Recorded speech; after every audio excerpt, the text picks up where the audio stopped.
अकेले रहने की आदत हो गई है। कोई बात करे तो बात कर लेते हैं, नहीं करे तो अकेले खुश रहते हैं, क्योंकि किसी के भरोसे ज़िंदगी पार नहीं की जा सकती।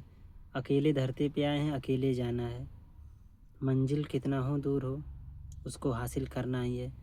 जो किस्मत में लिखा है उससे कोई दूर नहीं हो सकता, और जो किस्मत में नहीं है मेरे, उसको चाहकर भी मैं अपने पास नहीं रख सकता।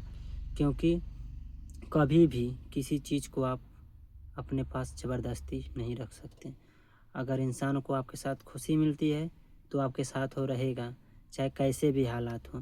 अगर इंसान को आप कितना हो कुछ भी कर लो, अगर वो आपके साथ नहीं रहना चाहता तो आप में कमियां ज़रूर निकालेगा। क्योंकि मैंने बहुत से लोगों को ऐसे देखा है दूर होते हुए। इसीलिए मैं कभी अपनी ज़िंदगी में टेंशन नहीं लेता। अपना आए, अकेले आए हो, अकेले रहो, मस्त रहो, बोलो जय श्री राम, जय जगन्नाथ।